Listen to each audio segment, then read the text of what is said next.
कहाँ से आई है? कहाँ से आई है? बाराबंकी। बाराबंकी जी, यहाँ से काफी दूर है। कैसे कैसे जाएंगे? यार मेरे मैथ में 10 क्वेश्चन पे टिक ही नहीं किया है मैं, जबकि मैंने पूरे सारे क्वेश्चन किए थे। हाँ, उसमें 10 क्वेश्चन पे टिक ही नहीं है।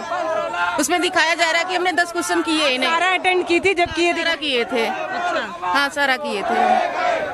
क्या लग रहा है कि आप लोगों की बातें जा रही हैं ऊपर तक कि बस आप लोग ऐसे ही 14-15 दिन से परेशान नहीं जा नहीं रही, लेकिन हो सकता है जा सके। इसलिए हाँ, कोशिश कर रहे हैं बस। कितने सालों की तैयारी के बाद आपने पेपर दिया? मैं 3 साल से कर रही हूँ। 3 साल हो गए। घर वाले अभी और परमिशन दे रहे हैं आगे पढ़ने का? नहीं, अब नहीं दे रहे हैं, बस लास्ट अगर ये ईयर है। पेपर नहीं निकला तो आगे आप तैयारी लास्ट नहीं करेंगे। एज ओवर हो गई ना मेरी अभी। हाँ, बस यही लास्ट है। देखिए, मैं यही आपको समझाने की कोशिश कर रही थी कि ये परीक्षाएं आप सोच रहे होंगे कि दोबारा दे सकते हैं, लेकिन जो लड़कियां जो लड़के जिनकी एज खत्म हो जाएगी, क्या एज लौटा पाएगी सरकार?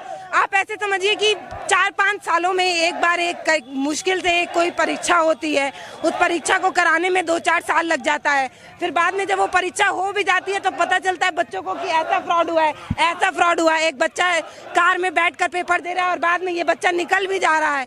तो जो पढ़ रहे हैं, जो बच्चे जो गरीब परिवार से पढ़ने वाले बच्चे हैं, वो तो सिर्फ पढ़ते ही रह जाएंगे। पिता की जमीन बिकती ही चली जाएगी, लेकिन बच्चों को अगर ऐसे ही आप लोग भैया पढ़ते रहे तो पढ़ते ही रह जाएंगे। मैम किससे नहीं मिला। मैंने कितनी पढ़ाई की, मैं सपना मेरा था, घर पे यही सब सोच रहे थे कि मेरा यूपीएससी होना है, कंफर्म होना है। लेकिन ऐसी धांधली हुई कि इन्होंने सारी सीटें, अधिकतर सीटें भेज दी उन्होंने पैसे के लिए। 15 लाख रुपए दे के इन्होंने डीपीएसटी में सिलेक्ट कर लिया, उनको सब कुछ सिलेक्ट हो गए, उन डीपीएसटी हो रही है अलग से, सब कुछ करा रहे हैं। मतलब कि हमारे अधिकार समाप्त हो गए, हम न बोल सकते हैं, न बाहर निकल सकते हैं। ये स्थिति हो गई कि हम विरोध नहीं कर सकते हैं। अगर निष्पक्ष इसमें जांच होगी तो इसमें बड़े से बड़े रसूखदार शामिल हैं, जिसमें भर्ती बोर्ड से लेकर मंत्रियों से लेकर सब लोग शामिल हैं। और अगर योगी जी चाहें तो हमें न्याय दे सकते हैं और हमें वही न्याय देंगे, हमें उन पर ही भरोसा है। आपको भरोसा है सरकार? हमें योगी जी पर पूरा भरोसा है। हमें सिर्फ माननीय मुख्यमंत्री जी ही न्याय दे सकते हैं। उसके अलावा हमारे माँ बाप ने हमारे ऊपर इतना खर्चा किया और हम अगर उनको रिजल्ट नहीं दे रहे हैं तो अब हम क्या करें? हमें आत्मदाह करने के अलावा हमारे पास कोई रास्ता नहीं है। इसके अलावा हम अगर हमें न्याय नहीं मिल रहा तो हम आत्मदाह भी करेंगे, इसके लिए भी हम तैयार हैं। पर हम चोरों को नहीं लगने देंगे अपनी जगह पे। हमने मेहनत की है। इस NSCIT को इन्होंने चयन क्यों किया? जब ये हर बार धांधली करती है तो इसको क्यों चुना इन्होंने? देखिए, ये कितनी बड़ी बात कह रहे हैं। ये कह रहे हैं कि भले हमारी जान चली जाए लेकिन किसी बेईमान को अपनी जगह नहीं आने देंगे। तो ये ईमानदारी है जिस वजह से ये बच्चे लगातार 15 दिनों से इस धूप में जल रहे हैं और न जाने कैसे रह रहे हैं। क्योंकि जो अधिकारी लोग हैं वो तो अपनी AC वाले कमरे से बाहर नहीं निकल रहे होंगे, तो उन्हें ये तपती धूप का अंदाजा नहीं होगा कि तापमान कितना तेज है। तापमान इतना अधिक है कि यहाँ पर जो लड़कियां हैं उनकी तबीयत भी लगातार खराब हो रही है। लेकिन ये आपने किस सोशल मीडिया साइट पर देखा इस खबर को? ये कहीं गांव देहात की खबर नहीं है, ये राजधानी लखनऊ की खबर है। ये बच्चे 15 दिन से लगातार इको गार्डन में बैठे हैं, धरना दे रहे हैं, लेकिन सुन कौन रहा है? आखिर ना सुनने का कारण क्या है? ये पूछने पर बच्चे ये बता रहे हैं कि दरअसल लोग इसलिए कड़वा तेल कान में डालकर बैठे हैं क्योंकि उनको एक मोटी रकम मिली हुई है। अब इनके पास जो जो कागज हैं, अगर आप उसको ध्यान से देख लें तो सच में इन बच्चों की बात सही सी लगती है कि देश में लोकतंत्र अब खत्म सा होने लगा है। ये बच्चे लगातार ज्ञापन ले जा के पहुंचा रहे हैं और इनका बताना है कि ज्ञापनों को नाली में पहुंचा दिया जा रहा है, जबकि अधिकारी तक पहुंचाना चाहिए। ये देखिए, ये बच्चे ऐसा लेकर जब निकलेंगे, ये बता रहे हैं कि सरकारी नौकरियों में 20% की छूट है। अगर आपके पास पैसा है तो आपको पढ़ने की ज़रूरत नहीं है। अगर आपके पास पैसा है तो आप नौकरियां खरीद सकते हैं। खरीदी हुई नौकरी से लोकतंत्र बचेगा? मैम कैसे बचेगा मैम? वो जाके वो सर जो भी पाएंगे, अधिकारी बनेंगे, वो कैसे समाज में बदलाव लाएंगे बताइए? जो 15 लाख देख जाएगा वो पैसे निकालेगा अपने पहले पैसे, और वो भ्रष्ट होगा, हर चीज भ्रष्टाचार लिप्त होगा। जिस तरह इस भर्ती में हुआ है ऐसी आने वाली सभी भर्तियों में होगा। हम लोग तो लेखपाल देख रहे हैं, अभी से लग रहा है कि 10-10, 12-12 लाख चल रहे हैं। इसलिए हमने लगाया कि 20% ऑफ है, आप जिसको लेना है पैसा दो, नौकरी पाओ। हम लोग देख रहे हैं मैम, हमने डिप्टी CM से मिल लिया, हमने आवास गए, वहाँ पे CM का आवास गए, हम किसको नहीं गए? हम अधिकारी भर्ती बोर्ड वहाँ भी गया, कोई सुनवाई नहीं हमारी हुई। हमारी इतनी प्रॉब्लम बढ़ गई है कि हम लोग रोज डेली यही कर रहे हैं, कहीं यहाँ पुलिस मुख्यालय जा रहे हैं, कहीं और जा रहे हैं, लेकिन कोई सुनवाई हमारी नहीं हो रही है किसी से। जलती धूप में, तपतपी धूप में ये लड़कियां, इन्हें शौक नहीं है यहाँ पर गला फाड़ने की, इन्हें शौक नहीं है यहाँ पर चिल्लाने की, लेकिन जब मजबूरी हो जाती है, जब किसी के पास कोई तरीका नहीं समझ में आता, तो लोकतांत्रिक देश में हमने देखा है कि आंदोलन ही एक तरीका बसता है। जब आंदोलन के लिए ये बच्चे इको गार्डन में आते हैं, 14 दिन तक बैठे रहते हैं और कोई नहीं सुनता है, तो ये भी एक तरीके से टूटने लगते हैं। इन्हें ये नहीं समझ में आता कि लोकतांत्रिक देश में आखिर करें तो करें क्या, आखिर अपनी आवाज किस तक पहुंचाएं। देखिए ये लड़कियां भी हैं। कहाँ से आई हैं आप? आजमगढ़ से। आजमगढ़ से। कितना दूर है? 200-250 किलोमीटर होगा। कैसे फिर जाएंगी, वापस जाएंगी, यहीं रुकेंगी? देखेंगे अभी जैसी परिस्थिति होती है वैसा, देखेंगे अभी जैसी परिस्थिति होगी। क्या कह रही हैं आप? आपके साथ भी फ्रॉड हुआ है? नहीं, बहुत से ऐसी गरीब लड़की और लड़कियों के साथ हुआ है।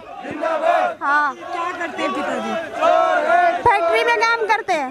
फैक्ट्री में काम करते हैं। देखिए बैरिकेटिंग, ये बच्चे जो है इनको दिखाइए आप एक बार। मैं आपको ये बताना चाह रही हूँ कि ये जो बच्चे आइए जल्दी। देखिए बच्चों के गेट पे आते ही गेट जो है वो बंद कर दिया गया है और बच्चे इस पार्क से बाहर नहीं निकल पा रहे हैं। बच्चे जैसे ही गेट के पास आते हैं, गेट को बंद कर दिया जाता है ताकि बच्चे बाहर ना निकले। और आप ऐसे समझिए कि एक बार आप घुमा भी दीजिए कि ये चारों तरफ 4 दीवारी है और ये ले जाके दिखा रहे हैं उनको कि वो दिखाइए, वो कैद करिए कि बता रहे हैं कि ये जो खाकी वर्दी है, एक तरफ बच्चे निकल रहे थे, उनको 4 दीवारी में किया जा रहा है। जब बच्चे निकलने की कोशिश करते हैं तो गेट बंद हो जाता है और बच्चे जब यहाँ पर बच्चों की आवाज़ तेज होती है तो यहाँ पर लोग यहाँ पर ज़्यादा खड़े होने लगते हैं। और ये लगातार ये तस्वीर दिखाइए आप, लगातार ये दिखा रहे हैं कि एक समय वर्दी जो है ईमानदारी के लिए मिलती थी, मेहनत के लिए मिलती थी, आज वर्दी जो है वो पैसे पर मिल रही है। और लगातार इनका ये जो बैनर है, इनका ये जो पोस्टर है, वो लगातार पुलिस को दिखाने की कोशिश कर रहे हैं, उत्तर प्रदेश पुलिस को।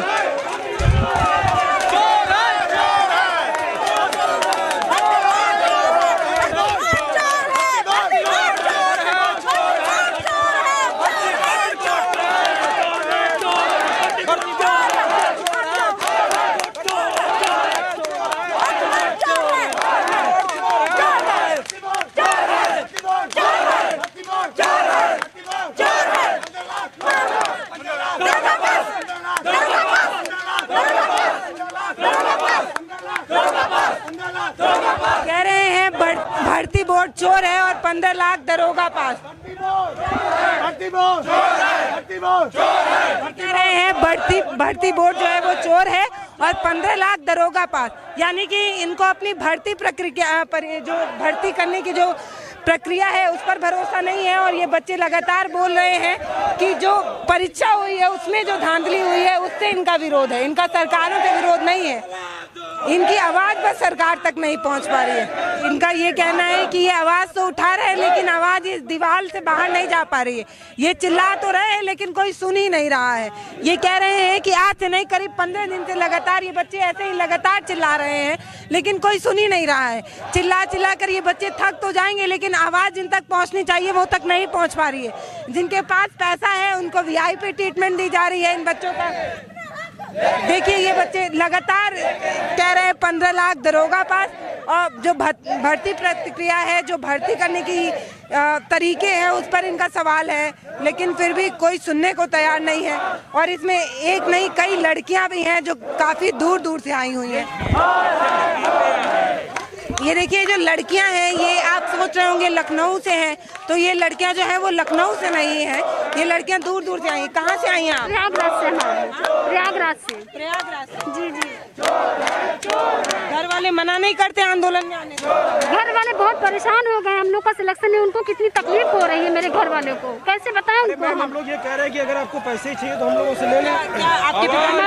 हमारे घर वालों को बहुत तकलीफ हो रही है। हम लोग की उम्मीद हमारे माँ बाप हमसे लगाए थे कि हमारा दरोगा में सिलेक्शन हो जाएगा, लेकिन आज हमारा दरोगा में सिलेक्शन नहीं, उनको खुद बहुत तकलीफ है। वो हमें नहीं मना कर रहे हैं इस आंदोलन में जाने के लिए, बिल्कुल नहीं मना करेंगे। पिताजी आपके? हमारे पिताजी जो है कॉन्ट्रैक्टर हैं।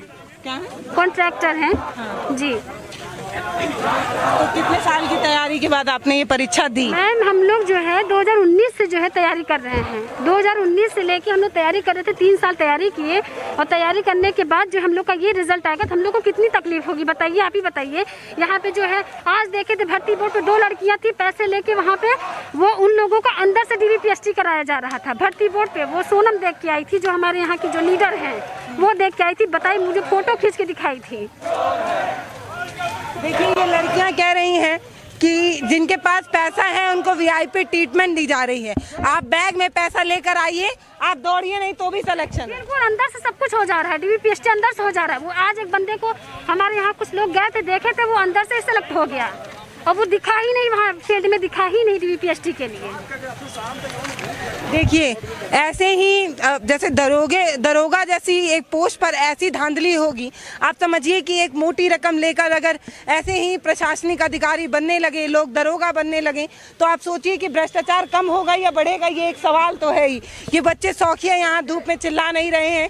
जिनको लगता होगा कि बच्चे शौकिया यहाँ चिल्ला रहे हैं वो 1 घंटा इस धूप में टहल लें, उनका दिमाग सही हो जाएगा। क्योंकि जो लोग यहाँ पर धूप में टहल रहे हैं उनको पता चल रहा है, लगातार पसीना बह रहा है, लगातार जो बॉडी है वो लगातार ये कह रही है कि ये तापमान बहुत तेज है, लेकिन ये बच्चे तब भी लगातार अपनी बात को बुलंद करने के लिए आवाज़ बुलंद कर रहे हैं। लेकिन जो इनकी आवाज़ है वो 4 दीवारी से ना जाने क्यों बाहर पहुंच ही नहीं पा रही।